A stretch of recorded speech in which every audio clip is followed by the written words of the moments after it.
Abrimos, señoras y señores, la tertulia en este martes 24 de septiembre de 2024. Saludo a quienes nos acompañan en la mesa por orden alfabético. Leonardo Costa, buen día. Buen día, ¿qué tal? Pablo Díaz, ¿cómo te va? Muy buen día. Gabriel Mazarovich, ¿todo bien? Muy buenos días. Y Santiago Soto, Buenos días. ¿todo en orden? Todo en orden. Bueno, tenemos un tema más o menos obvio para discutir con ustedes y después hay otros. Vamos al primero. El candidato del Frente Amplio a la presidencia, Yamandu Orsi, confirmó ayer que el economista Gabriel Odone será el ministro de Economía en caso de que la coalición de izquierdas triunfe en las próximas elecciones nacionales. El anuncio se realizó a las 18:30 aproximadamente en una conferencia de prensa convocada unas horas antes, que tuvo lugar en la Huella de Sereñi y en la que participaron Orsi, la candidata a vicepresidenta Carolina Cose y Odone. El presidenciable Frente Amplista sostuvo que el nombramiento de Odone era una certeza que en algún momento de la campaña se iba a comunicar.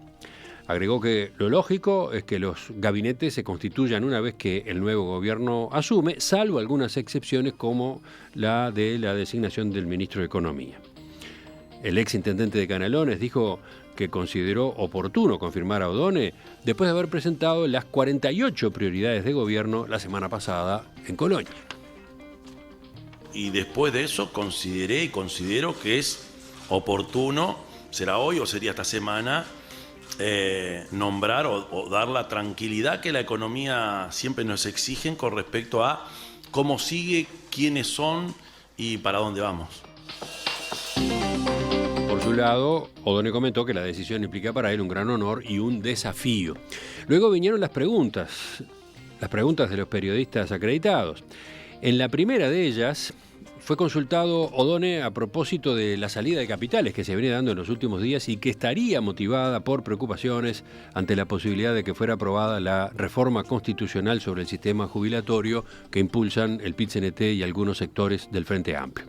Odone respondió que efectivamente está ocurriendo un pequeño movimiento en el mercado de capitales, aunque agregó que eso es normal durante los ciclos electorales. Añadió que es poco probable que esa reforma sea aprobada. De todas formas, aseguró que si la iniciativa tiene éxito, el Frente Amplio estará en condiciones de manejar las consecuencias que esa decisión tendría sobre la economía. El plebiscito no es el fin del mundo, un resultado cualquiera sea él no es el fin del mundo, es una situación compleja, pero que se va a poder manejar como otras situaciones se han manejado en el pasado.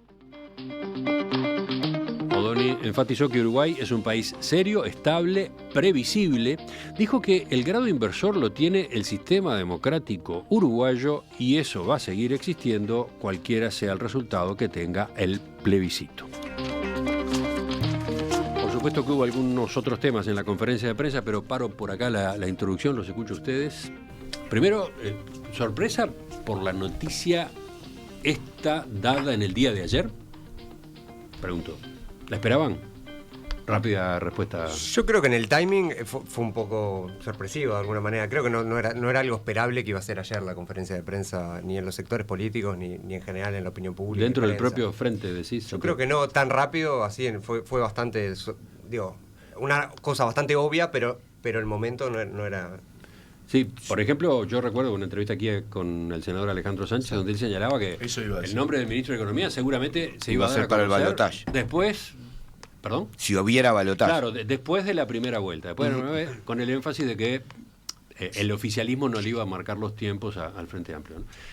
¿Gabriel? Sí, lo mismo. Yo creo primero que el nombre haya sido manejado, obviamente no es ninguna sorpresa. El momento sí, porque además veníamos hace muy pocos días, una semana y poco, de una operación política que yo creo que fue muy buena del Frente Amplio, presentando las 48 medidas en Colonia, y uno pensaba que se iban a distanciar un poco más los anuncios pesados políticos en campaña, pero eso. ¿Ustedes? A ver, Pablo. Todos sabíamos que iba a pasar en algún momento. Como decía recién Santiago, se pensaba que iba a ser después de balotaje, pero como tú dijiste, las declaraciones de Sánchez habían sido de que no se puede designar antes de la elección, no se puede designar antes de ser gobierno, siempre estaban diciendo que iba a ser más adelante. Entonces, acá la discusión es ¿por qué ahora? ¿Por qué? ¿Cuál fue la necesidad de ahora? Esa es la explicación. Nico, ¿tú esperabas ahora? No, ahora no. No esperaba ahora, pero bueno, adelantando, decir, me parece que es bastante atinado que que en un momento en donde hay ciertas turbulencias o nervios en el mercado, tratar de dar certeza, sobre todo para quien hoy no es gobierno.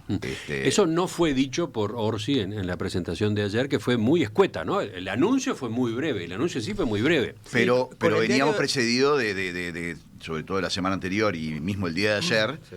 de algún salto en el tipo de cambio y en la salida Sí. se dice venta de deuda y compra de dólares, lo que por un lado parece positivo, por otro lado da un poco el temor de decir cuán significativo es lo que está sucediendo para que sea necesario dar esa señal de certeza.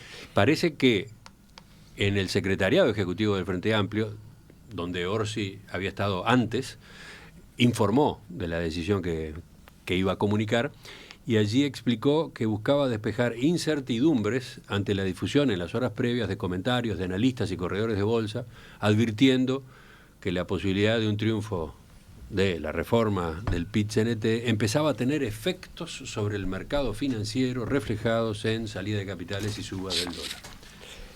Nada más una cosa adicional. Hubo sí también un preludio de mayor exposición de Yamandú, que con el diario del lunes uno lo ve, de Gabriel, que uno con el diario del lunes lo ve, fue al acto del Frente Amplio en Colonia, estuvo sentado ahí en la primera fila, apareció en las actividades en Buenos Aires, Sí, sí. habló, o sea... Sí, pero, hubo un nivel de exposición previo al anuncio Sí. mayor también, Sí, que pero- cuando uno lo ve con el diario del lunes, Santiago, sí, pero existió. exposición de su cara. Sí, pero no había sucedido hablaba, tan no así. estaba, él hace un mes atrás había hablado mucho más, se había estado exponiendo, dando declaraciones que habían generado controversia, se había llamado silencio. Presentó el libro, ¿no? Sí, pero justamente Sí. después de la presentación del libro, él anunció que hacía una pausa. Fue Exacto. incluso acá en una entrevista en Oír con los Ojos con Fernando Medina un sábado, una entrevista que estaba pactada de antemano, que era a propósito del libro, pero a propósito de su historia personal, sus estudios, sus temas preferidos.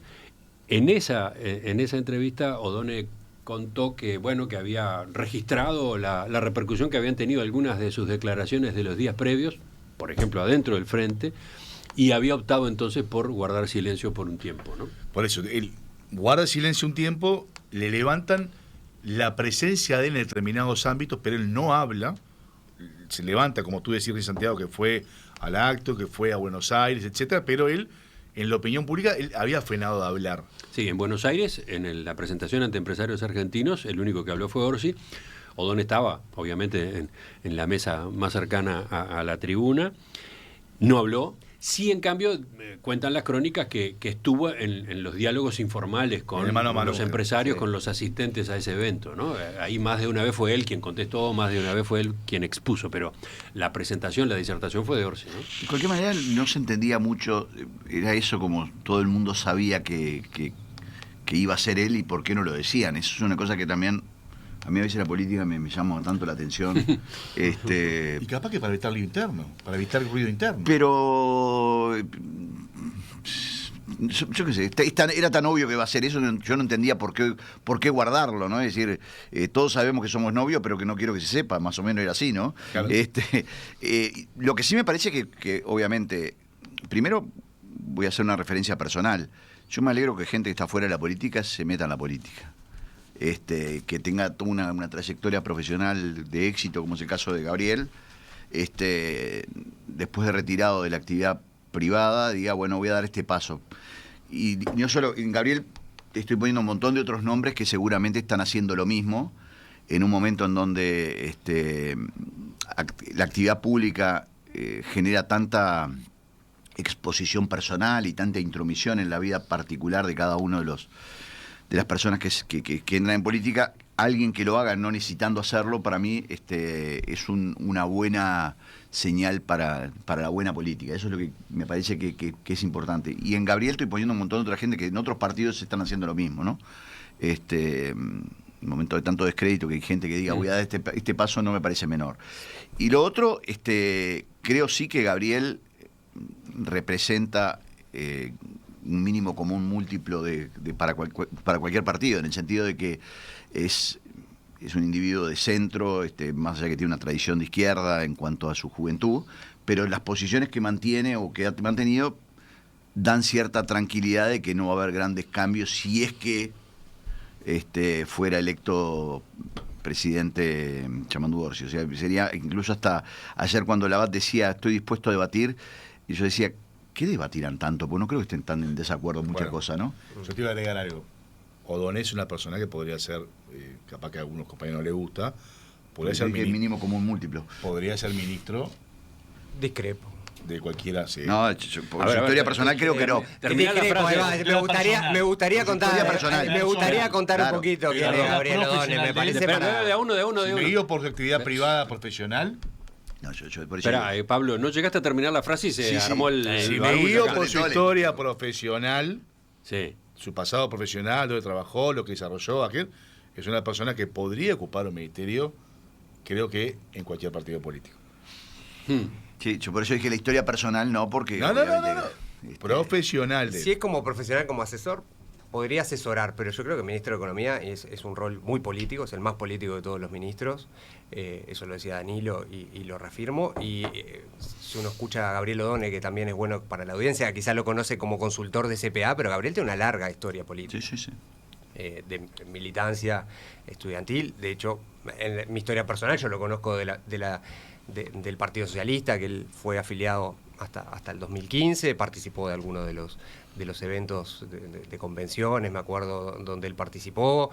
Es hijo de dos grandes intelectuales que aportaron mucho al pensamiento del Uruguay y con una sensibilidad claramente de izquierda. Es un profundo estudioso del Uruguay y de la historia del Uruguay, claramente desde una perspectiva de sensibilidad por el crecimiento y por los temas distributivos en el Uruguay. Yo creo que como realmente no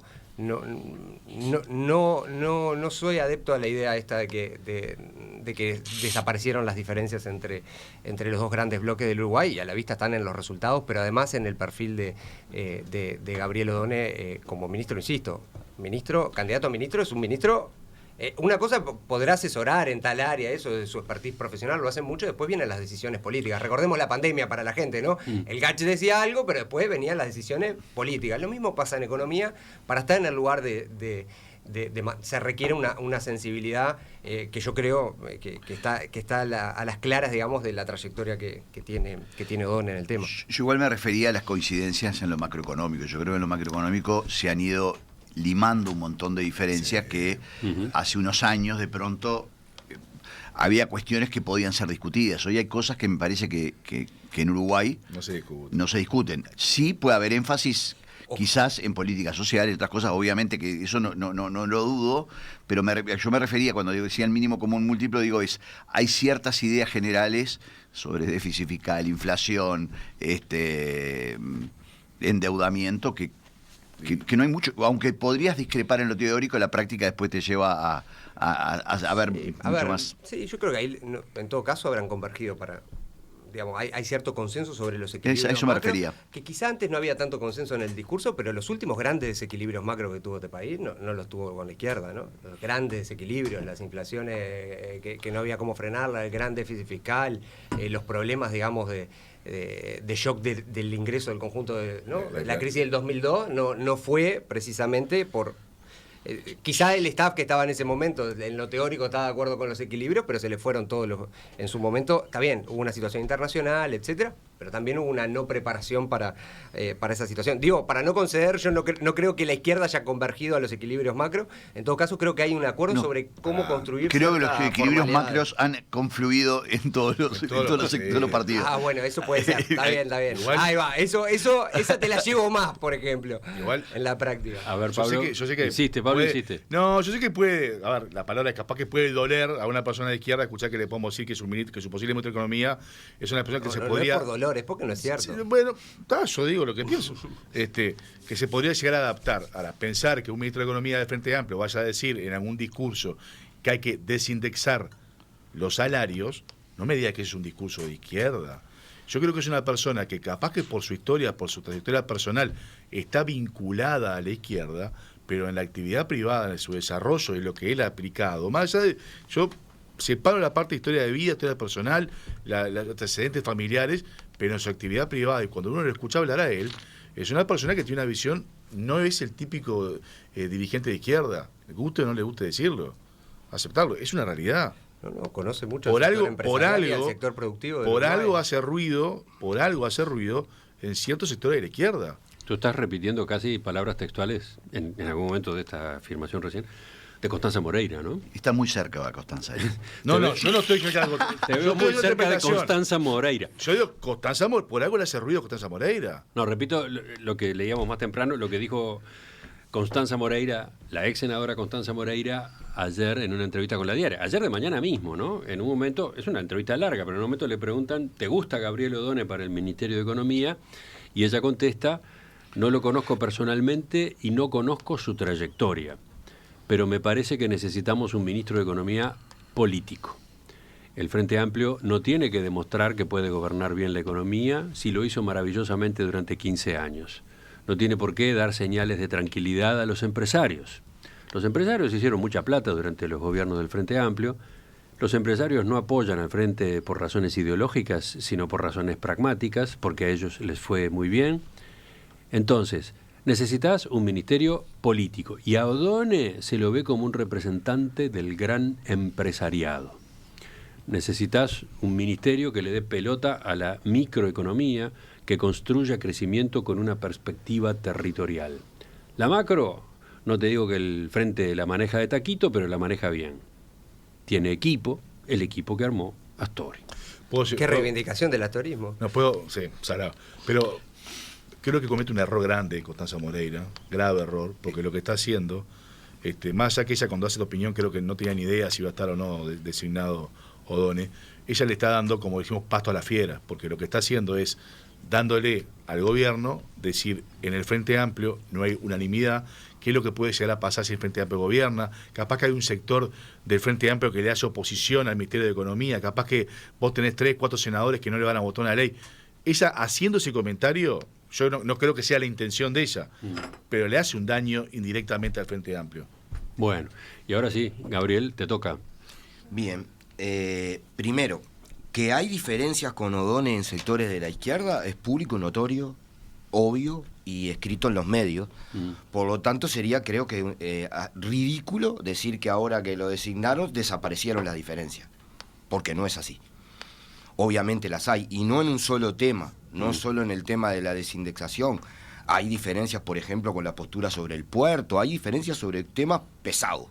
Ayer cuando se hizo la conferencia de prensa, importantes. Dirigentes del Partido Comunista no había. No, pero no fue queriendo, estuvieron en el secretariado y además se enteraron ahí y tenían un montón de cosas para hacer, no hay problema, porque además, dicho esto, porque creo que además es de sentido común decirlo, sería ridículo que dijéramos que no pasa. Tiene todo el derecho del mundo Yamandu Orsi a elegir en un ministerio centralísimo para la gestión de gobierno a alguien de su confianza y de su referencia, absolutamente. Odone es un compañero que además es frente amplista y que tiene todas también, o sea, no hay ninguna razón de que no esté. Las diferencias en torno al tema del tema económico, o sea, nosotros hemos tenido diferencias tremendas con Danilo Astori, tremendas. Cuando Gabriel dice nosotros, dice el Partido Comunista. El Partido Comunista, para no decir Constanza, públicas, notorias y de debate en los organismos del FAI y en todo lo demás.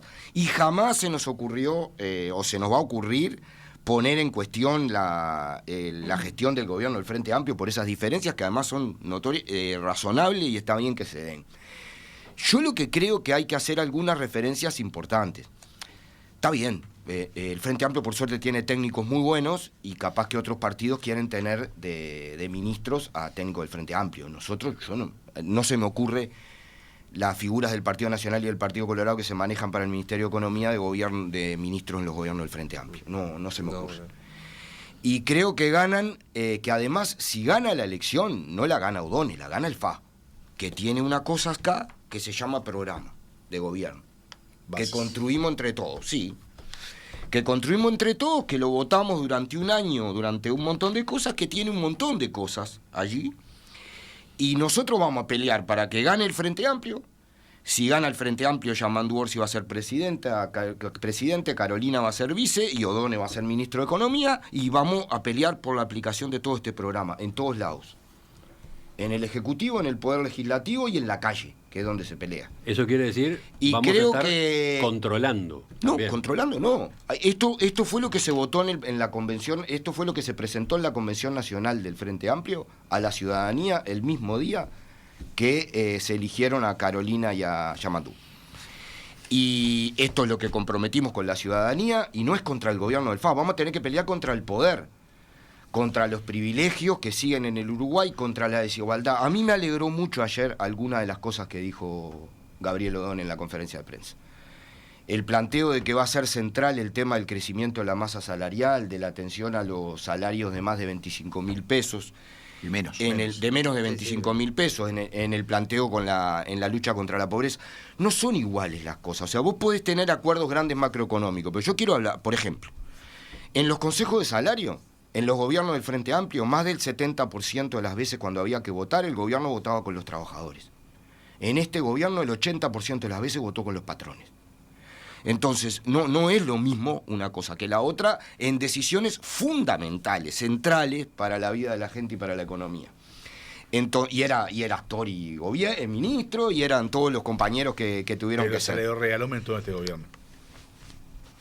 El 95% de la población tiene menos ingresos que en el 2019. El salario real aumentó en este gobierno. En muy poco, concentrado en el 5% más grande, y también aumentaron 50.000 más pobres y 100.000 Aumentó el personas empleo más en que este ganan gobierno. menos de 25.000 pesos. Aumentó el empleo en este gobierno. Y también aumentó la desigualdad. Aumentó el empleo. Muchísimo más que el principal producto económico de este gobierno es el crecimiento bestial de la desigualdad. No es lo que se ve. No es lo que lo Sí, queda. es lo que se ve. No. Sí. No. Hay que salir ¿Sabe de Avenida qué? Italia para este lado. Sí, va a Sí, de verdad. Por suerte. Es lo que se ve. En todo el país es lo que se ve. El crecimiento... Hay un estudio económico, porque no solo estudia CPA Ferrer y SIMBE, estudia la Universidad de la República. El Instituto de Economía de la Universidad de la CPA República... Ferrer no soy yo, no me toca eso, No, es Odone, pero no soy digo, yo. porque solamente a veces nos referimos a algunas de las cosas que refieren, a los riesgos. Yo de eso también quería hablar. El poder, cuando se toca algún pedacito de su privilegio, siempre augura todas las catástrofes y el fin del mundo, ¿no? Siempre. Desde que se votó la ley de 8 horas hasta ahora. Siempre. Entonces, lo que digo y el mercado es maravilloso, porque el mercado no es una entelequia, es operadores concretos, y los que hablaron, en este caso ahora, son operadores del mercado, ¿A que quién te defienden estás intereses refiriendo? muy claros. ¿A quién te estás refiriendo? A todo el augurio de que se va, primero de que se iba a venir el mundo abajo, y ahora que ya antes era si se aprobaba el plebiscito, ahora antes de que se apruebe el plebiscito va a venir una sequía y la culpa la va a tener la papeleta que yo tengo acá en el bolsillo. Eso es lo que va a pasar. Ahora, y además lo dijeron siempre, lo dijeron con la ley de responsabilidad penal empresarial, los mismos operadores, que se iban a llenar las cárceles de empresarios, que se iban a fundir todas las empresas y que no se iba a poder hacer nada en el Uruguay. 12 años después de eso bajamos al 50% la siniestralidad, no hay ningún empresario preso y ninguno de todos estos operadores salió a hacerse autocrítica pública nunca, de todo lo que nos habían dicho sobre la ley de responsabilidad penal empresarial. Y de todo lo horrible que iba a pasar en el Uruguay y cómo íbamos a hundir al Uruguay en la miseria por querer comprar cascos y evitar que la gente se muriera o se rompiera el brazo en el trabajo. Dijeron lo mismo que para el plebiscito del sí. Entonces yo creo que lo de Odone es una decisión esperable. Este tiempo tiene todo el derecho del mundo, Yamandú Orsi, como candidato a elegir el tiempo. No ocultamos las diferencias con Odone porque creo que le haríamos mal en ocultarlas. Son sinceras, son francas de ambos lados. Hay diálogo, hay manera de escuchar. Y creo que además hay que mirar a Odone en su contexto. Odone es en el gobierno del FA y hay un programa. ¿El programa es un papel calco que se pone sobre la realidad y hay que cumplir? Por supuesto que no. El programa de gobierno es un rumbo que hay que construir con la sociedad, política y socialmente, y se irá avanzando hacia él en esa función, pero está ahí. Sí, Santiago. A ver, había dos grandes, dos grandes líneas argumentales que el gobierno en la campaña, el actual oficialismo estaba defendiendo. Uno era que este era el peor Frente Amplio, el Frente Amplio más radicalizado, bla, bla, bla, no sé cuánto, y el otro era el FAPIT. Yo creo que se cae mucho esa máscara y el gobierno en ese sentido está nervioso. tomó una estrategia muy equivocada para mí. Al final del día hay algo de profecía autocumplida. Esto de, no sé qué hacer, se muere, o sea, mañana se termina el mundo si se aprueba eso, cuando uno espera de la conducción económica y política del país que tendrán que tener plan A, B, C, porque entre otras cosas los que van a estar sentados en la silla de la calle Paraguay van a ser los que están hoy, digamos, al otro día si eventualmente se aprueba, cosa que yo no creo que se apruebe. Tú estás criticando el discurso del oficialismo en torno al plebiscito de seguridad social. Sí, están haciendo un cuco, me hace acordar al cuco del déficit fiscal de 2019, ¿se acuerdan? Que las luces rojas del 2019, no sé cuánto, ahora tenemos 10 puntos más de deuda, el mismo déficit fiscal observado que teníamos hace 5 años, y estamos fantásticos porque no cumplimos la meta fiscal y no sé, y estamos fantásticos con eso, está todo resuelto ese tema. Y por el otro lado ahora es el gran cuco, las grandes luces rojas vienen por este lado, y yo creo que al final del día en esto se pasaron de rosca, por decirlo de alguna manera. ¿Tú crees que esas declaraciones alimentaron el nerviosismo del mercado? Sí, cuando aparte uno mira esto, mira las encuestas, quien mire las encuestas, además del tema del ensobrado, etcétera, el apoyo al sí viene cayendo consistentemente en las encuestas, entre otras cosas porque el grueso del Frente Amplio y de la dirigencia del Frente Amplio, entre ellos la fórmula, no apoya la papeleta. Porque, está bien, Gabriel, es cierto, muchas, digamos, quienes anunciaron el apocalipsis no sucedió, pasó muchas veces. Eso no quiere decir que todo lo que todas las propuestas que pueden ser potencialmente equivocadas, lo que pasa es que si vos no se puede anunciar de esa manera.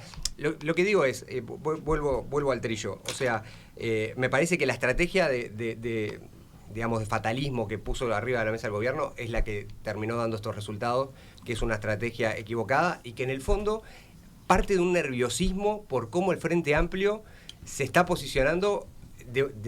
Creo que el Frente Amplio es una consigna, mucho más que una consigna, digamos, una actitud de Yamandú Orsi como candidato de la fórmula del Frente Amplio, que está poniendo muy nervioso, y creo que en ese sentido las declaraciones de Gabriel ayer fueron muy atinadas en este punto. O sea, eso es lo que se espera, creo yo, de un eventual ministro de Economía. Él tiene plan, hay cosas que tienen probabilidad, que 100% van a pasar, cosas que tienen 0 y cosas que están en el medio. Y bueno, vos para todo tenés que manejar los diferentes escenarios. En ningún caso se termina el mundo, y creo que ese mensaje estuvo muy bien, más sobre todo para también calmar un poco, creo yo, la manija la manija que viene de Torre Ejecutiva, yo sabes que, Ministerio de Economía en este tema. Hace un rato, con un amigo empresario que hizo declaraciones en el día de ayer sobre el tema del plebiscito, digo, yo entiendo que los empresarios, así como los trabajadores, puedan manifestarse en forma fatalista de una u otra posición, porque en definitiva no hay una responsabilidad de gobierno. Y es legítimo que cada cual diga, yo personalmente creo que no es bueno que salga el plebiscito, pero mi opinión es mi opinión y no sé si le interesa a alguien más que a mí. Y no sé si a mí tampoco me interesa mucho mi opinión. Pero en este tema, para ser bien crítico. Lo que digo es, cuando desde el gobierno, y esto para mí es un error estratégico enorme, vos estás diciendo, si pasa esto es el fin del mundo, y si llega a pasar es la profecía autocumplida. Y cuando adelantás, o sea, estás adelantando, es decir, esto puede llegar a ser el acabose. Y bueno, ojalá que no salga, pero si sale, tenés que tener una alternativa. Y si vos querés ser reelecto como gobierno, tenés que plantear la alternativa, es decir, y creo que en ese sentido lo que dijo Gabriel ayer, decir, bueno, tampoco es el fin del mundo, me parece que, porque si ocurre, vos tenés que salir después a pedir deuda y tenés que salir a hablar con los inversores, y no podés plantearle, si en el día de ayer dijiste, si pasa esto me muero, porque si pasar es una posibilidad, ¿no? O sale o no sale, ¿no? Entonces me parece que es una construcción que no está buena y me parece que genera una incertidumbre, sobre todo cuando viene de la política, porque si vienen los empresarios, yo creo, o de los trabajadores, me parece que son posiciones legítimas. Ahora, hay otra discusión, ¿no? Lo que dijo O'Donnell ayer. Yo quería referirme a una cosita también que dijo, sobre el tema impositivo. No, antes de eso, lo que dijo sobre el plebiscito, ¿cómo cambia o no cambia la discusión? Porque repasemos lo que señaló, ¿no? Si la reforma tiene éxito, el Frente Amplio estará en condiciones de manejar las consecuencias que esa decisión tendría sobre la economía. El plebiscito no es el fin del mundo, es una situación compleja, pero que se va a poder manejar. Hoy más temprano, el diputado Gonzalo Sibila, secretario general del Partido Socialista, decía, bueno, es tranquilizador escuchar eso. El planteo de O'Donnell no es apocalíptico, etcétera. Pero que no puede serlo, che, porque la política real... No, pero a donde voy es, no puede ser lo que dijo O'Donnell ayer, digamos, no sé, el empujón para que algunos que estaban dudando sobre si votar sí o no, voten, porque bueno, No creo fuera. se puede arreglar. No creo que haya sido el objetivo de O'Donnell, que está en contra. Perdón. Ni creo que la gente... Dos cosas. Adelante. El fatalismo en la política uruguaya es algo que no se inventó ahora, viene hace más de, creo que de la época, desde que se decía que si ganaba el Frente Amplio se llevaban los niños a Rusia, hemos pasado a Cuba, esa parte no la recuerdo mucho, no sé, el plebiscito de la reforma de las jubilaciones en el 89, la reforma constitucional que se hizo en el 99, perdón, antes no, en el 97, la LUC, que se iba a acabar el carnaval y todas las cosas que pasaron, todos los inventos se armaron hace 4 años, que nos olvidamos. Y ahora en realidad es parte de la gente que dice el tema. Ahora, yo le hago esta lectura también a los O'Donnell. O'Donnell también no se puede parar ahora que ya está designado como futuro ministro de Economía. Él también tiene que ser medido, no solamente para el mercado, sino también para la interna. Él tampoco puede hacer olas. Hay que ser realista. Él no puede pararse de punta contra el plebiscito, porque si no va a generar un ruido interno bastante importante. Entonces, yo creo que no es que él está a favor del plebiscito. Él también está diciendo, si yo me paro de punta... Pero es lógico lo que este tipo está haciendo. Si yo me paro de punta con el plebiscito, al otro día voy a tener al Partido Comunista, al Partido Socialista, a Costanza Moreira, etcétera, dándole con un fierro, que fue lo que pasó cuando salen los economistas, que Andrade sale a pegarle a los 100 economistas, a los 100 firmantes. Entonces, hay que evitar... Gabriel, ¿no? O'Donnell era uno de los firmantes.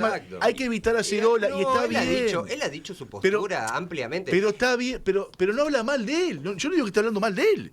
Él está bien lo que está haciendo, uno analiza. Está bien lo que hace. El tipo está cumpliendo un rol. Y él no puede... tampoco le voy a pedir a Orsi, objetivamente, más allá que se lo puedo pedir como de una persona opuesto a él, que él lo diga, pero no le voy a pedir que haga una campaña ferviente contra el plebiscito, porque se llama un lío interno. Y O'Donnell también hay que cuidar, a ver, si un partido político demuestra demasiada división interna o demasiada fraccionamiento... Veo mucho la campaña en los blancos, ¿no? Que el 40% de sus votantes van a meter la papeleta. Pero la dirigencia, sí, pero no, Santiago, estamos hablando de cosas distintas, Santiago. Estamos hablando de cosas distintas. Estamos hablando de la dirigencia, estamos hablando de los que van a terminar levantando la mano en el Parlamento, los que van a votar, los que van a ocupar los ministerios. Si vos tenés que la gente que está ocupando todo lo que es la dirigencia, toda la gente que ocupa el gobierno, está en el mismo lugar, en una misma posición, no hay una divergencia a la hora de poder definir. Acá estamos hablando que el Frente Amplio no puede mostrar, y creo que estratégicamente hablando de esto, me estoy abstrayendo en mi calidad de militante en la cosa, el Frente Amplio no puede mostrar un fraccionamiento interno, mayor división, porque le hace mal. Si el Frente Amplio muestra división, la gente va a decir, bueno, pará, ¿y qué va a haber división en el gobierno? Y está bien que lo haga, una estrategia electoral, está bien. Y la lógica también eso. Hay que mostrar estabilidad, que el gobierno no va a tener divisiones. A ver, hay que eliminar aquel famoso, cuando se hablaba que los 2 equipos económicos, el Frente Amplio tiene que desterrar todo este tipo de situaciones. Está bien que lo haga, porque tiene que dar señal de estabilidad. Yo breve para resumir. Creo que es un anuncio que se esperaba. El momento lo sabrán ellos de por qué fue realmente. Nosotros estamos manejando solo la variante de los mercados, pero quizás hay variantes de encuesta, de timing político, de necesidad que yo hoy desconozco, no las conozco, capaz que se hablaron ayer en la cuestión. Creo que fue una buena presentación, creo que O'Donnell lo que dijo estuvo muy bien y que dio señales, no solo en un sentido, sino importantes. Digo, colocar como centro el tema de la pobreza, la desigualdad y el salario, creo que es lo troncal del programa del Frente Amplio. Por eso lo destaco y me parece que estuvo muy bien en ese sentido y lo hizo bien. Y creo que hay otros debates que tienen que ver con cómo cuando vos te peleas con el poder. Yo no digo que porque digas que anuncie siempre el apocalipsis no tengas razón alguna vez que viene el apocalipsis. Si vos ves un volcán que... Lo que digo que los sectores del poder, cuando toca sus privilegios, siempre auguran el fin de la historia porque es el fin de un pedacito de su historia. Lo hicieron con la ley de 8 horas, hay que leer. Lo hicieron cuando el voto de las mujeres, que decían que era... Hay una crónica maravillosa del diario El País diciendo... Sí, lo atrevidas que eran las mujeres que votaban sin preguntarle a sus maridos y que eso va a ser una catástrofe. Pero yo estoy en contra de plebiscito y pienso que es porque está mal lo que está en la papeleta, que es injusto, que es inconveniente, pero que es inequitativo. Está bien, Soto, está bien. No defiendo ningún pedazo del poder, no estoy planteando el apocalipsis de no sé qué. Está bien, Santi. Pero los que sí salen a defenderse hace hoy son bueno, eso. Yo no polemizo contigo, polemizo con ellos. Sí. Y creo que además es absolutamente Claro, lógico las intenciones. que el capital financiero salga a defenderse cuando tiene una expropiación a los trabajadores de 270 millones de dólares al año y además acaban de reconocer en el Parlamento Saldain, porque se habla del documento de los economistas, pero no del documento que entregó Saldain, Arbeleche y Pablo Mieres, en el que reconocen que si pasan a la gente que hoy cobra renta vitalicia a la SAFAP al BPS, costaría, según ellos, 218 millones de dólares al año, porque los trabajadores que cobran su renta vitalicia por la SAFAP perdieron en estos años 10.000 pesos de promedio por jubilación al mes por haber estado en la SAFAP si hubieran estado en el BPS. Entonces, como eso no se puede responder, y eso sí es una catástrofe que ya ocurrió, no etérea, que puede ocurrir, nos salen con estos ataques. En ese marco creo que lo de Odón está bien, y obviamente Odón está en contra del plebiscito, es público y notorio, no hay ninguna duda al respecto. Y tiene derecho a tener esa posición. En eso es una de las diferencias que tenemos y en otras tenemos coincidencias importantes. Un último apunte tenías, Neco, para terminar. Sobre el tema impositivo, que ahora salió una discusión de si van a aumentar impuestos. Y hay una realidad, Uruguay ya este año debió haberlo hecho, y no lo hizo. Tiene que analizar el impacto del impuesto global del 15% en todo su sistema de promoción de inversiones, tanto zona franca como la ley de promoción de inversiones en sí mismo, y cómo eso va a impactar.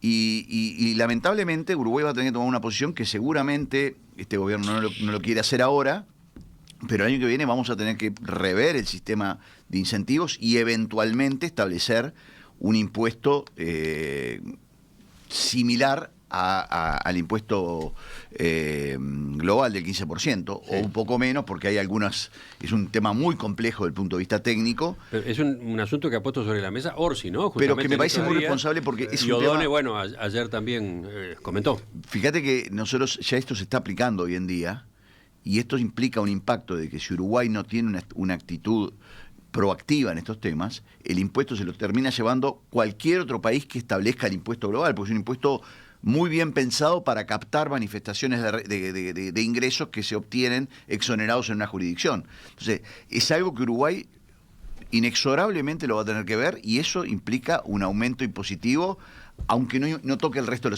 los impuestos. Sí, en un escenario en el que la verdad que la actitud del gobierno en este tema ha sido dormir la siesta durante este tiempo, muy poca proactividad en la conversación con las empresas que tributan, que tienen que tributar. Para que lo entienda básicamente la gente, la idea es que los países no compitan por baja tributación, que no hagan, ¿no?, una competencia que te lleva a que la tasa sea cero.